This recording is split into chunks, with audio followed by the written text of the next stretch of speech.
बच्चों, आज class 11th first year class के स्टूडेंट्स के लिए पृष्ठ तनाव वाले पार्ट से एक टॉपिक है ससंजक एवं असंजक बल, कोहेजिव एंड एडहेजिव फोर्सेस।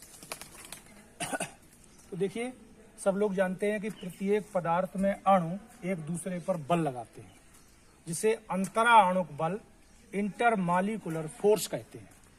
ये अंतरा अणुक बल सामान्यतः आकर्षण का होता है, किसी परिस्थिति में प्रतिकर्षण भी हो सकता है, लेकिन ये सामान्यतः आकर्षण होता है और ये दो प्रकार का होता है।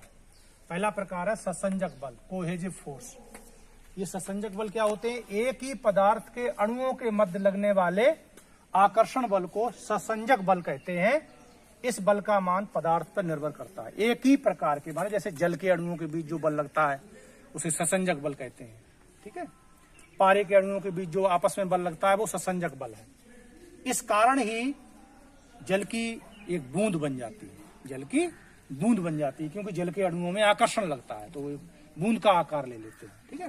तो ये जो है ससंजक बल हो गया, यानी एक ही पदार्थ के अणुओं के बीच। अब आता है असंजक बल, एडहेजिव फोर्स। भिन्न भिन्न पदार्थ के अणुओं के मध्य लगने वाले आकर्षण बल को असंजक बल कहते हैं। भिन्न भिन्न अणुओं के, जैसे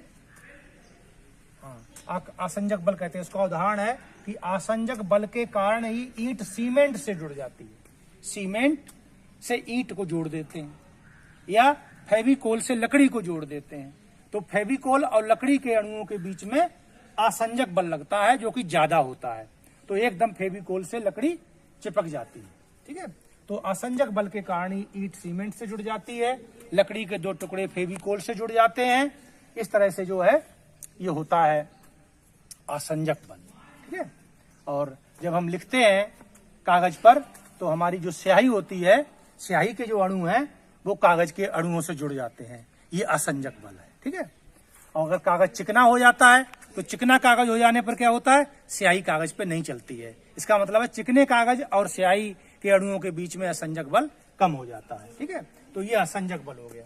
अब इन बलों के बारे में बताएं। ये अंतरा अणुक बल वैद्युत बल होते हैं। इनकी जो प्रकृति होती है वो वैद्युत बल होती है, लेकिन ये व्युत्क्रम वर्ग नियम का पालन नहीं करते, क्योंकि वैद्युत बल व्युत्क्रम वर्ग नियम का पालन करते हैं, ये नहीं करते हैं।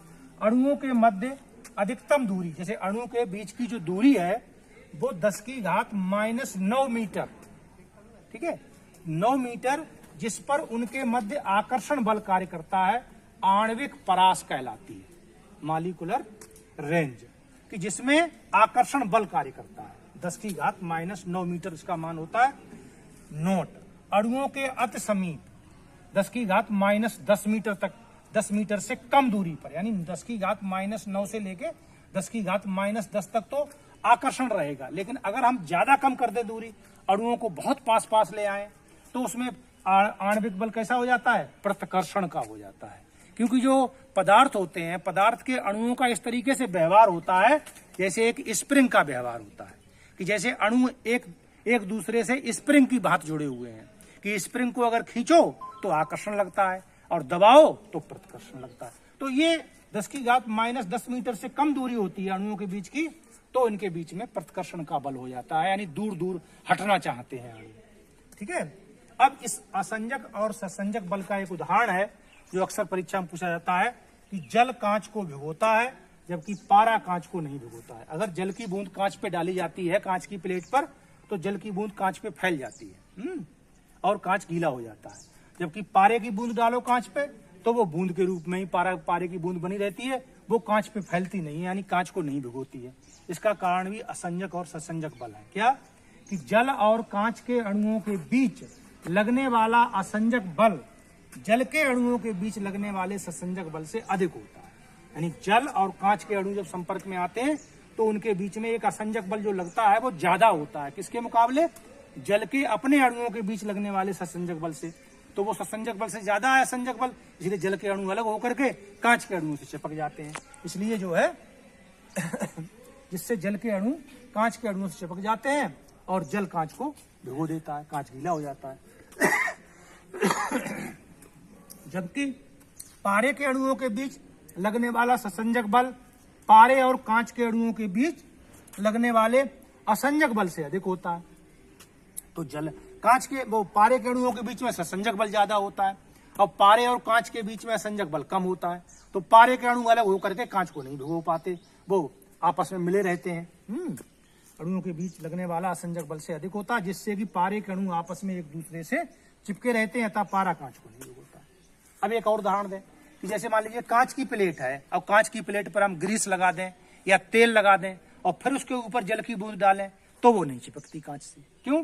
क्योंकि तेल या चिकनाई लगा देने से जो कांच के अणुओं का या चिकनाई के अणुओं का और जल के अणुओं का असंजक बल घट जाता है, तो वहां पे जल की बूंद भी जल के गोलाकार बनी रहती है, वो नहीं चिपकती चिकने वाले कांच पर। लेकिन साफ कांच होगा तो उस पर जल की बूंद डालेंगे तो वो तुरंत चिपक जाती है। तो ये असंजक और ससंजक बल के कारण ही होता है। ठीक है, ये उदाहरण हमने स्याही वाला दिया था अभी कि हम स्याही से लिखते हैं, कलम से लिखते हैं कागज पर, तो कागज के अणुओं के बीच और स्याही के अणुओं के बीच असंजक बल ज्यादा लगता है, तो इसलिए स्याही के जो अणु है वो कागज से चिपक जाते हैं।